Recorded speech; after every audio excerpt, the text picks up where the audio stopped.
agradeciéndoles a FECHAC por la invitación de estar acá.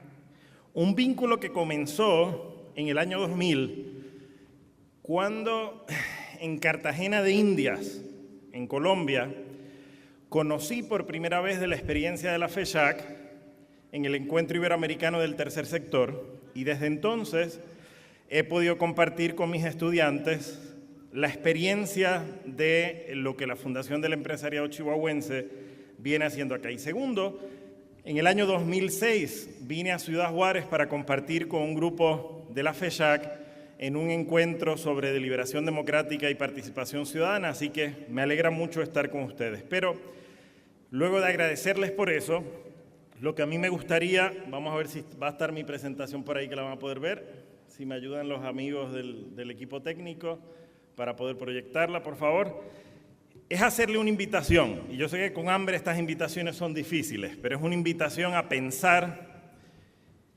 juntos y a pensar ustedes en cada una de sus mesas respecto a ese trabajo que ustedes hacen cotidianamente, que es tan importante, que es pensar en cuáles son o cuál es la comunidad a la que ustedes aspiran, y lo que es más importante en lo que yo hoy, antes de terminar esta mañana, les quiero decir, cuál es la comunidad que ustedes entienden que juntos podemos construir, ¿verdad? Y ustedes saben muy bien que hay distintas cosas que nos mueven para lograr andar y empezar a trabajar por transformar nuestras comunidades. A veces nos mueve la ilusión, nos mueve la experiencia exitosa de otras comunidades. Hemos visto otras comunidades hacer cosas, tener éxito, y queremos de alguna manera replicar o adaptar a nuestra realidad esa experiencia, conocer cómo lo podemos hacer. A veces nos moviliza la insatisfacción. Nos damos cuenta que al menos del modo que están dándose las cosas así no es. Hay que identificar otra forma de hacer las cosas. Nos mueve el sentido de urgencia, ¿eh? Sentimos que se nos va la vida, se nos va el tiempo, que cada día son más niños los que perdemos, más jóvenes los que perdemos, que ya es hora de hacer algo. Hay veces que las cosas se ponen más difíciles y lo que nos mueve es la indignación.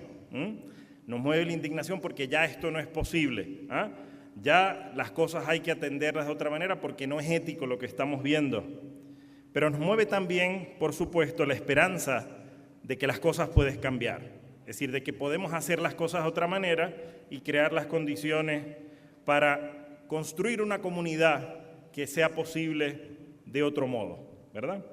Ahora bien, yo creo que todas y todos aquí estamos de acuerdo en que ese movimiento es importante, de que tenemos que movernos, de que nos moviliza, si estamos aquí es por eso, el transformar nuestras comunidades, pero siempre está la pregunta de hacia dónde es que queremos movernos, ¿no? ¿Cuál es la ruta? ¿Cuál es el camino? ¿Cuál es la dirección que queremos seguir? Y el trabajo más importante no es tanto imaginar lo que cada uno de nosotros queremos para nuestras comunidades, sino cómo podemos construir, articular, pensar, diseñar esa visión, que no es otra cosa que un escenario de éxito de aquí a unos años, de en qué queremos convertir a nuestra comunidad, hacer de eso una aspiración compartida, hacer de eso algo en lo que muchos en nuestra comunidad podamos estar de acuerdo. Hay un ejemplo muy concreto: los hermanos de la antigua República Soviética de Tayikistán estaban inmersos en una guerra civil y en un momento dado dijeron: no hay manera de seguir viviendo de este modo, 10 años más viviendo así, en el país no va a quedar nadie, todos los jóvenes, todos los niños van a estar fuera del país, algo tenemos que hacer. Y aspiraron a la posibilidad de comprenderse, de entenderse, de hacer algo distinto, e iniciaron un largo proceso de diálogo de más de 10 años que desembocó en la firma de unos memorandos de entendimiento en los cuales no llegaron a ponerse de acuerdo en todo, pero sí a detener la guerra y hacer posible el construir otra cosa, ¿verdad? Y el primer paso para nosotros hacer eso, el primer paso para nosotros pensar qué es lo que queremos para el futuro de nuestra comunidad, qué queremos soñar, qué queremos imaginar, qué deseamos, qué queremos construir. El primer paso es qué cosas vemos hoy que queremos que sean distintas, ¿no?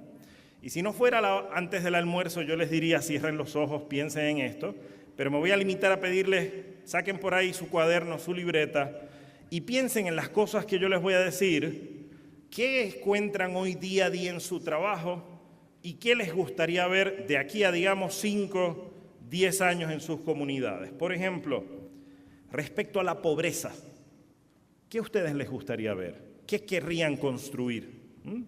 Respecto a la desigualdad, de la que ya en esta mañana se ha hablado en distintos momentos, respecto al desamparo, ¿qué queremos construir? ¿Qué nos animamos a imaginar? Respecto al acceso al capital cultural, que esa educación en efecto haga posible pensar para nuestros niños y jóvenes en otras posibilidades. ¿Qué soñamos? Respecto al crimen y la violencia en nuestras ciudades, ¿qué nos gustaría que fuera diferente? Respecto a los feminicidios y la violencia de género, ¿qué queremos detener? ¿Qué queremos que sea distinto? Respecto a la trata humana, al abuso a menores, ¿qué queremos lograr que sea de otra manera? Respecto a la exclusión de muchos de nuestros beneficiarios en la toma de decisiones a distintos niveles, ¿qué queremos hacer de otro modo? Respecto al analfabetismo o el analfabetismo funcional, sobre todo en esta sociedad digital, ¿qué queremos cambiar? Respecto a la deserción escolar o el abandono escolar, porque nunca sabemos si son los chicos que dejan la escuela o la escuela que no tiene un proyecto para ellos, ¿qué queremos hacer diferente? Respecto a la falta de servicios básicos, a lo más básico, ¿qué queremos hacer de otra manera? Respecto a los problemas ambientales que hay en nuestras ciudades, en nuestros campos, ¿cómo lo queremos cambiar? Respecto a gente que no tiene las destrezas laborales necesarias para escalar socialmente, para aspirar a otra cosa, ¿qué queremos hacer de otro modo? Respecto a la falta de infraestructura en nuestras ciudades, ¿cómo podemos pensar en otras posibilidades? Y así podría seguir con una serie de temas con las que estoy seguro que ustedes trabajan cotidianamente mucho más que yo. Viviendas inadecuadas, problemas psicológicos y sociales, toda la problemática de la economía informal, de lo que es peor, la economía criminal, el narcotráfico, las gangas, la mafia, los problemas de dependencia, la pérdida y ausencia de cohesión social, como hablaba la directora del instituto esta mañana, la desconfianza y la falta de capital social de la que varios de los que me precedieron han hablado, la brecha digital que hace que unos estemos conectados y con accesos mientras que otros no, el hambre y la nutrición basura, las personas sin hogar, todo tipo de adicciones, las toxicomanías, la negligencia y la vulnerabilidad infantil, la violencia urbana de todo tipo. ¿Qué es lo que queremos lograr? Y obviamente fui muy deprisa por cuestiones de tiempo, pero estoy seguro que, y los he visto a algunos de ustedes, escribir ahí muchas cosas. Estoy seguro que todos los días se levantan pensando en esas posibilidades. Pero me pregunto, ¿cuántas de las posibilidades que ustedes imaginan, sueñan y desean son las de ustedes en su organización? O si realmente son ideas que han ido compartiendo con otras organizaciones aquí representadas, con otras instancias. En otras palabras, no basta con preguntarnos qué estamos haciendo nosotros o qué queremos hacer para construir esa realidad distinta que nos gustaría hacer en efecto una realidad. No basta con preguntarnos qué queremos hacer en nuestra organización no gubernamental o de sociedad civil, sino qué podemos hacer juntos, con los otros, para construir esa comunidad que deseamos. En Cali, Colombia, en los años 80, los niveles de violencia habían llegado a un nivel insoportable. Y a alguien se le ocurrió sacar una pegatina para poner en los autos que decía: o nos unimos o nos hundimos. Llegó un momento donde la situación ya era límite, algo teníamos que hacer. En mi ciudad de Caguas, en Puerto Rico, nos planteamos en un momento que esa ciudad que soñábamos y que queríamos construir solo iba a ser posible si nos uníamos. Y el lema que acogimos fue: si nos sumamos, solucionamos. Si intentamos hacerlo de manera fragmentada, no vamos a poder solucionar las cosas que queremos hacer. Y mejor que lo que yo se los pueda decir, se los dice este proverbio africano que les quiero recordar: si quieres ir rápido, ve solo. Si quieres ir y llegar lejos, ve con otros. Ahora, hay una expresión que usamos en Puerto Rico que yo no sé si acá se entiende. Cuando llegamos a este punto es que la puerca entorcha el rabo. El chanchito entorcha su rabo. Porque el reto de andar juntos es la verdadera dificultad, no solo al interior de la sociedad civil, sino intersectorialmente, es todo un desafío. Porque se trata de cómo podemos lograr articular una visión compartida. Cómo podemos, como decía el presidente más temprano hoy, integrar las voces de los ciudadanos a los que servimos, no como objetos de nuestras intervenciones, sino como actores administrativos de su propio desarrollo. Hace par de décadas se decía que el reto era ser voz de los sin voz. Hoy ya sabemos que el reto verdadero es construir un mundo y ciudades en ese mundo donde haya un lugar para la voz de cada quien y nadie tenga que hablar por otro. Y de ese intercambio donde haya un lugar para la voz de cada quien, tengamos la posibilidad de alinearnos y tengamos la posibilidad de concertar. Fíjense que utilizo la expresión concertación para diferenciarla de la expresión consenso. Concertación y consenso no es lo mismo y muy rápidamente miren este diagrama de Venn que nos ayuda para explicar lo siguiente. Esas tres flechas lo que hablan es o intentan representar que cuando nosotros tenemos un problema, una situación en nuestra comunidad o en nuestra organización que queremos resolver, cada uno va a entrar según su estructura de interpretación, concepto del que ya mismo le voy a hablar, por una ruta distinta. Vemos las cosas de alguna manera y otros la ven de otra. Cada quien entra desde una perspectiva distinta. Pero fíjense que esos tres círculos, desde el punto de partida de la conversación, ya se están encontrando en un pequeño espacio compartido. No importa cuán distintas sean nuestras perspectivas, hay un pequeño espacio en el que ya estamos de acuerdo en algunas cosas, a pesar de que el espacio más amplio de cada círculo nos comunica, en muchas otras no lo estamos y requiere que sigamos conversando. Concertar quiere decir ampliar ese pequeño espacio político compartido, ir poniéndonos de acuerdo en unas cosas, pero reconociendo, por supuesto y sin problema, que hay otras perspectivas y otros asuntos en los que no estamos y tal vez nunca nos vamos a poner de acuerdo. Por una razón muy sencilla. Y Omar hablaba de muchas cosas que hasta la fisiología misma nos permite entender. Del modo que funcionan nuestros ojos, hasta fisiológicamente hacen que inevitablemente ni ustedes ni yo veamos este escenario del mismo modo, con los mismos tonos.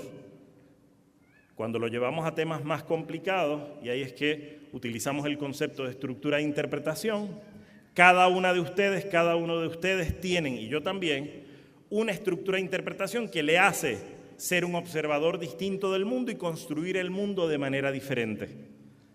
Así que el reto que tenemos de frente para concertar es el reto, usando una expresión hermosísima de Julio Laya, un colega chileno, de ver cómo al dialogar nos prestamos unos a otros los ojos, los lentes, a través de los cuales vemos el mundo.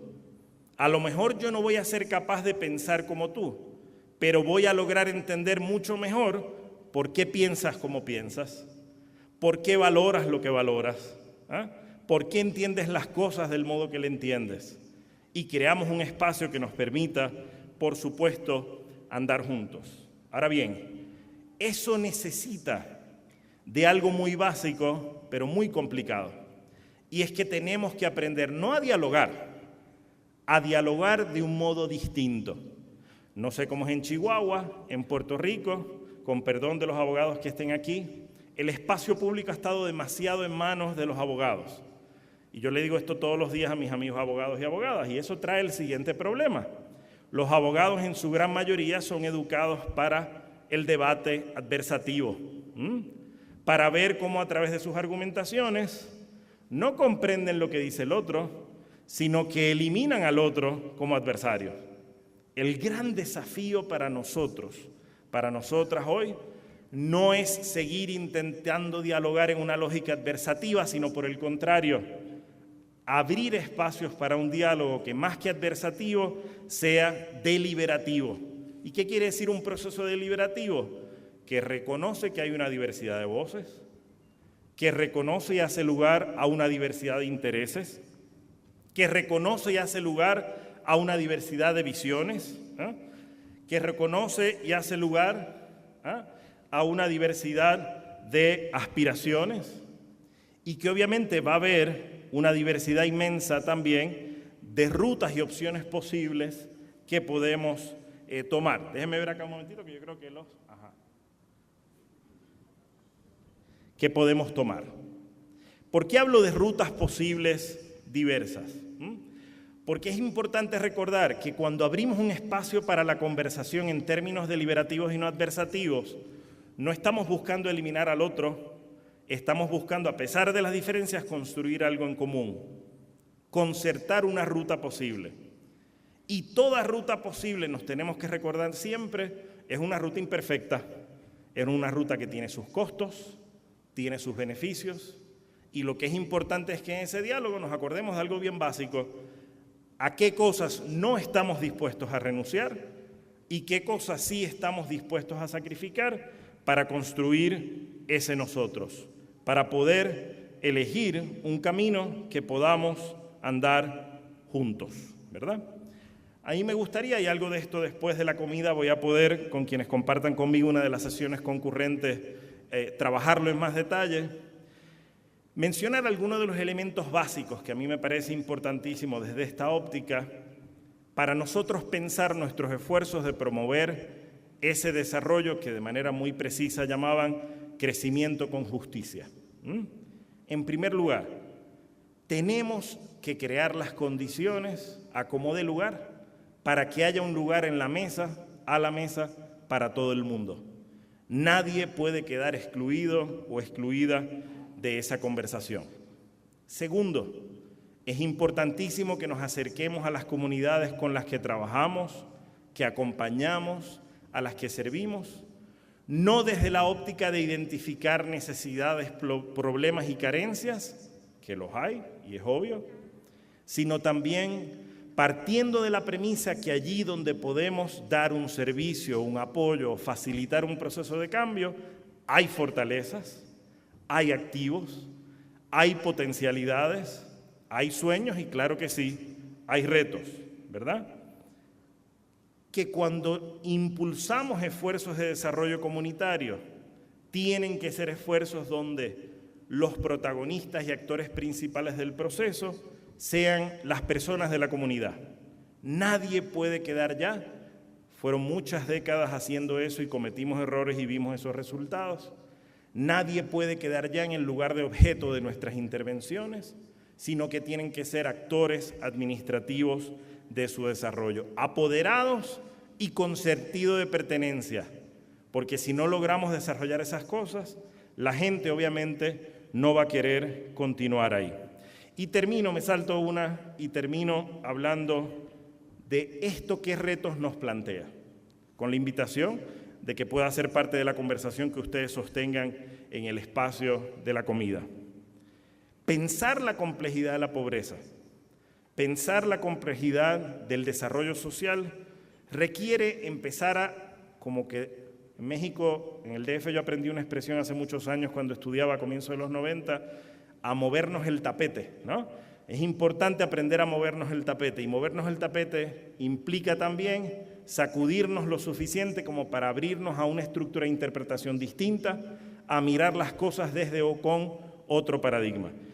¿Y cuáles son algunas de esas movidas de tapete que son necesarias hoy para nosotros plantearnos una forma distinta de impulsar y acompañar el desarrollo social y comunitario?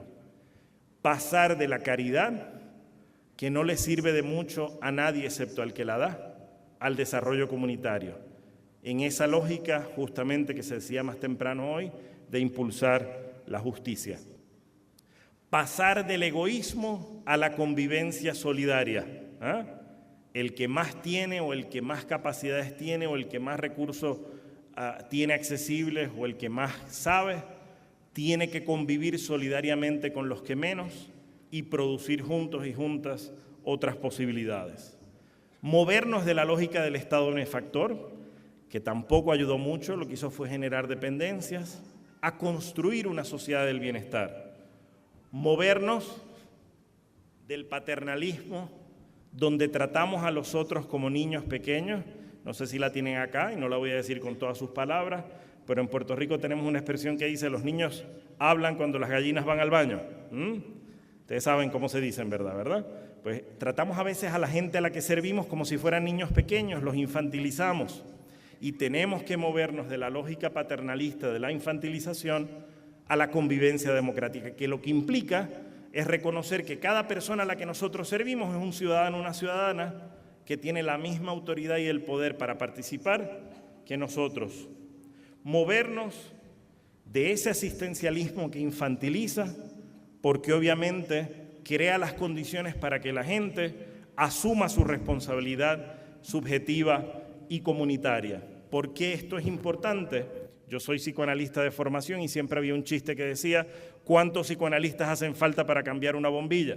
Decían: solo uno, pero solo si la bombilla quiere cambiar. Es decir, nadie puede transformar la vida de nadie. Solo si la gente se apodera para impulsar su propia transformación, es que esa transformación va a ser posible y, lo que es más importante, sostenible. Para aquellos que estamos trabajando en el campo del apoyo a proyectos de desarrollo comunitario, de financiamiento de proyectos comunitarios, acordarnos que hemos aprendido ya de muchas décadas de fracasar, que no sirve apoyar proyectos pequeños y de corto plazo, hay que movernos a apoyar procesos de largo plazo, porque las transformaciones comunitarias, humanas y sociales requieren de largo aliento, requieren de mucho tiempo y no podemos pensar que se produce en microondas. Pasar de la instrucción frágil y desfasada a una educación integral y participativa que tiene la responsabilidad, más allá de enseñar o transmitir contenidos, de educar para la ciudadanía, para que seamos ciudadanos, entendiendo por eso actores políticos responsables de transformar sus vidas. Pasar de la sospecha a la confianza, y bien sabemos cuán difícil es esto en sociedades como las nuestras, por todos los resentimientos sociales que hay, muy justificados algunos, que hacen difícil ese movernos a tejer redes y a las alianzas. Los amigos y amigas de Sudáfrica, transición maravillosa para la historia de la humanidad que tanto nos ha enseñado, acuña en una de sus tradiciones el concepto de Ubuntu, y con esto quiero terminar para dejar de ser obstáculos entre la comida y ustedes. Los surafricanos nos enseñaron que solo podemos ser con los otros, solo somos capaces de hacernos, de construir, de transformar otra cosa con los demás. Así que la invitación, que ya más en detalle en la tarde voy a tratar de compartir para hablar de cuáles podrían ser los elementos claves para construir esa diferencia en los procesos comunitarios y qué preguntas claves tenemos que hacernos, creo que es importante para el trabajo que todas ustedes y todos ustedes hacen. Me falta únicamente una sola cosa: agradecerles a todos y a todos, no solo por su atención, pero más importante aún, por el trabajo que día a día hacen, que muchas veces es contra todas las corrientes posibles, y con los más limitados recursos, pero que nos da muestra a los que estamos en otros espacios de trabajo de lo que es la tenacidad y la consistencia, a pesar de todos los obstáculos, para transformar el mundo. Muchas gracias a FESHAC y muchas gracias a todos ustedes, a todas ustedes por su atención. Que pasen buen día.